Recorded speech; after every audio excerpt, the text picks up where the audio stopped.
তেখেতে জীয়াই থাকোঁতেই তেখেতৰ হাতেৰে নিজ হাতেৰে জুবিন দা আহি এই মূৰ্তিটো তেখেতে উন্মোচন কৰে নিজ হাতেৰে। স্বয়ন ফুকনদেৱক আমি ধন্যবাদ জ্ঞাপন কৰিব লাগিব। যিহেতু এতিয়া বুলি আমি গৈ আছোঁ, আজি বহুত মনত পৰিছে জুবিন দাক। গতিকে আমিতো এতিয়া আমাৰ জুবিন দাক, মৰমৰ জুবিন দাক বিচাৰি নাপাওঁ যিমান বিচাৰিলেও। গতিকে এনেকুৱা এটা জেগাত আছে আমাৰ জুবিন দাক প্ৰতিমূৰ্তি আমাৰ জুবিন দাক স্থাপন কৰি ৰাখিছে। গতিকে আজি যিহেতু আমাৰ বতৰ ঠাণ্ডা, বৰষুণ দি আছে, গতিকে আমি গোটেইকেইজনে লগত লৈ আমাৰ কাম কৰা পাৰ্টিৰ ল'ৰাকেইজনে লগত জুবিন দাক আজি মনত পেলাবৰ কাৰণে, অতি ৰোমন্থন কৰিবৰ কাৰণে আমি আজি তেখেতৰ ওচৰলৈ যাবলৈ বিচাৰিছোঁ। গতিকে চাই থাকিব দেই কোন জেগাত আছে, ক'ত গৈ আছোঁ আপোনালোকক দেখাব চেষ্টা কৰি। গা ধুবলৈ গৈ আছোঁ, এনেকুৱা ধৰণৰ গাড়ীত গৈ মজাটো বেলেগ। ক'ত গৈ আছোঁ কৈ দিয়াচোন। গা ধুব নাজিয়া টিঙত গৈ আছোঁ আৰু জুবিন দাক চাবৰ কাৰণে ন। আজি বহুত মনত পৰিছে, সেইকাৰণে যিহেতু বৰষুণ অলপ অলপ পৰিছে, কিন্তু গা ধোৱাটো হ'ব নাই নাজানো, কিন্তু যাম বুলি আমি প্লেনিং কৰিলোঁ যেতিয়া আজি গৈ আছোঁ আমি গোটেইকেইজনে। এতিয়া দেখুৱাইছোঁ, এতিয়া পাইছোঁ আমাৰ বৰষুণ দি আছে ইয়াত। আমাৰ ডিগবৈৰ পৰা একেবাৰে তিনিচুকীয়া ৰোড হয় এইটো, গৈ আছোঁ। আৰু আপোনালোকে খুব ভিডিঅ' দেখি থাকে হ'ব সম্ভৱ। প্ৰিয়া আৰু ৰিমজিমৰ ধাবা এইকেইদিন খুব পপুলাৰ হৈ আছে। তেখেতসকলৰ ধাবাখনৰ ওচৰত পাইছোঁ। ইয়াত আমাৰ ডিগবৈৰ এয়া আমাৰ কি নাম দি মাতিম ধাবা আৰু এই প্ৰিয়া আৰু এই ধাবাখন আৰু ইয়াৰ চাংমাই হাল। গতিকে গৈ আছোঁ আৰু ক'ত ক'ত গৈ আছোঁ, কেনেকৈ আছে দেখাই থাকিম, চাই থাকিব ভিডিঅ'টো অকণো স্কিপ নোহোৱাকৈ। বাম্পাৰ বৰষুণ চাওক।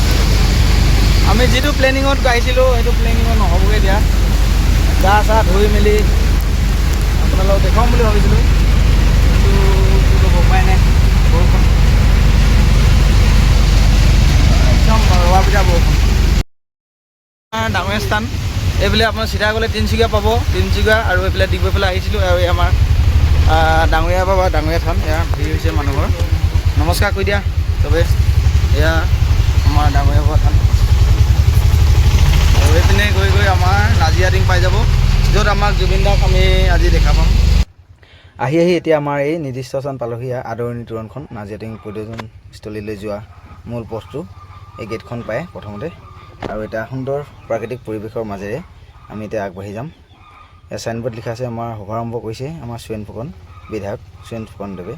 আৰু এটা প্ৰাকৃতিক পৰিৱেশৰ মাজেৰে আহি আমি এই নাজিয়া টিং পৰ্যটনস্থলী আহি পাইছোঁহি। গতিকে চাই থাকিব দেই, ভিতৰলৈ যাওঁ, কি আছে দেখাম। এইখন ভিতৰত বিৰাট ডাঙৰ ব্ৰিজ এখন পালোঁ।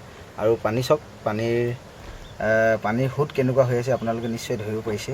যিহেতু আমি গা ধুব আহিছিলোঁ আৰু বৰষুণৰ কাৰণে এতিয়া বাম্পাৰ এতিয়া অলপ এৰিছে, কিন্তু আকৌ বৰষুণ দিয়ে আকৌ এৰে, তেনেকুৱা হৈ আছে। গতিকে এতিয়া পোনে পোনে আমি জুবিন দাক চাবলৈ যাব বিচাৰিছোঁ, কিন্তু তাৰ মাজতে আমাৰ যিটো পানীৰ সোঁত, এয়া বৰষুণ দিছে, একবাৰ ওচৰত যাব পৰা নাই।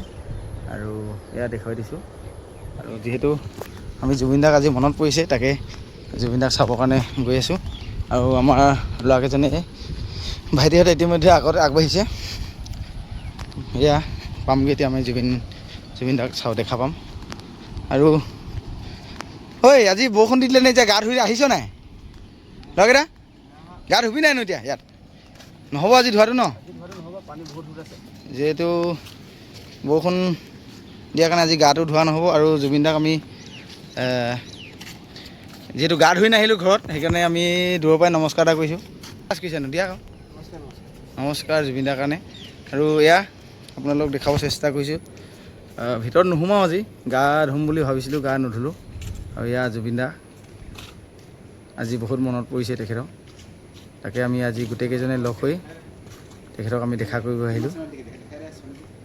এয়া আপোনালোকে মন কৰক, একেবাৰে কি ক'ম, ক'বলৈ ভাষাই নাই।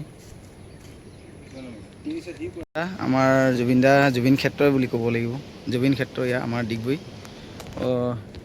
এটা কথা ক'ব লাগিব যে জুবিন দা জীয়াই থাকোঁতে আমাৰ মাননীয় শ্ৰদ্ধাৰ স্বয়ন ফুকন দেৱে তেখেতক যিহেতু ভাল পায় বা আমাৰ হিয়াৰ আমঠু, গতিকে তেখেতৰ মৰমতেই তেখেতে জীৱিত কালতে তেখেতে জীয়াই থাকোঁতেই তেখেতৰ হাতেৰে নিজ হাতেৰে জুবিন দা আহি এই মূৰ্তিটো তেখেতে উন্মোচন কৰে নিজ হাতেৰে। গতিকে ইয়াৰ যোগেদি আমি এটাই ক'বলৈ, আমি ডিগবৈ, যিহেতু আমি ডিগবৈ বাসিন্দা, ডিগবৈ সমষ্টি হয়, স্বয়ন ফুকনদেৱক আমি ধন্যবাদ জ্ঞাপন কৰিব লাগিব। যিহেতু এতিয়া তেখেত নাই আমাৰ মৰমৰ জুবিন দা, কিন্তু জীয়াই থাকোঁতে যে তেখেতক সন্মান দি গ'ল, সেয়ে আমাৰ স্বয়ন ফুকনদেৱ ধন্যবাদৰ পাত্ৰ। আৰু তেখেতৰ স্মৃতিত আমি আজি তেখেতৰ এই মূৰ্তিটো আমি বা তেখেতক স্মৰণ কৰি আজি আমি আহিলোঁ। আৰু ইয়াতে সুন্দৰকৈ আমাৰ জুবিন দাই নিজ হাতেৰে উদ্বোধন কৰি গৈছে। এয়া এবাৰ আপোনালোকৰ আগত পাঠ কৰি দিব বিচাৰিছোঁ। তুমি চুলেই যে বসন্ত, ধুমুহাও যে প্ৰশান্ত, তোমাৰ মাজতে দিগন্ত, সৃষ্টিৰ অপৰূপ অনন্ত। জুবিন গাৰ্গ। এয়া লিখিছে অসমৰ গৌৰৱ, অসমীয়াৰ হিয়াৰ আমঠু তথা যুৱ প্ৰজন্মৰ হৃদস্পন্দন জুবিন গাৰ্গদেৱৰ প্ৰতিমূৰ্তি আজি ইং 2 তাৰিখ 1 মাহ 2023 তাৰিখে ডিগবৈ সমষ্টিৰ মাননীয় বিধায়ক স্বয়ন ফুকনদেৱৰ উপস্থিতিত মাননীয় জুবিন গাৰ্গদেৱে নাজিৰাটিং তামুলী পৰ্যটনস্থলীত স্থাপিত তেওঁৰেই স্বমূৰ্তি নিজ হাতেৰে উদ্বোধন কৰে। ইয়াৰ পৰা এটাই আমি ক'ব বিচাৰিছোঁ যে জুবিন দা জীয়াই থাকোঁতে তেখেতক আমাৰ মাননীয় স্বয়ন ফুকনদেৱে সন্মান দি গ'ল। গতিকে ডিগবৈ বাসিন্দা হিচাপে আমি গৌৰৱ অনুভৱ কৰিছোঁ আমাৰ স্বয়ন ফুকনদেৱক এনেকুৱা ধৰণৰ এটা পদক্ষেপ তেখেতক জীয়াই থাকোঁতে সন্মান দি যোৱাৰ কাৰণে। এয়া আপোনালোকক তাকে পাঠ কৰি দেখুৱালোঁ। আৰু যিহেতু আমি গোটেইকেইজনে আহিছিলোঁ গা চা ধুই মেলি আমাৰ জুবিন দাক আমি এগছি চাকি জ্বলাম, তেখেতক স্মৰণ কৰিম, কিন্তু বৰষুণ বতৰ এয়া দি আছে বৰষুণ। গতিকে আজি আমি সেই ফেৰা কাম কৰিব নোৱাৰিলোঁ। গতিকে আমি দূৰৰ পৰাই তেখেতক নমস্কাৰ জনাইছোঁ। গতিকে আপোনালোকে এইটোৱে দেখুৱাব চেষ্টা কৰিলোঁ, যিহেতু আমি জুবিন দা সকলোৰে প্ৰিয়, তেখেতৰ ন্যায় বিচাৰি আমি ইমান দিনে ন্যায়ৰ কাৰণে দাবী কৰি আহিছোঁ। আৰু আপোনালোকেও যদি ভিডিঅ'টো চাই ভাল পাইছে শ্বেয়াৰ কৰক। জুবিন দাক যদি আপোনালোকে মনত পৰিছে, তেখেতক ন্যায় বিচাৰিছে, এই ভিডিঅ'টো যিমান পাৰে শ্বেয়াৰ কৰক।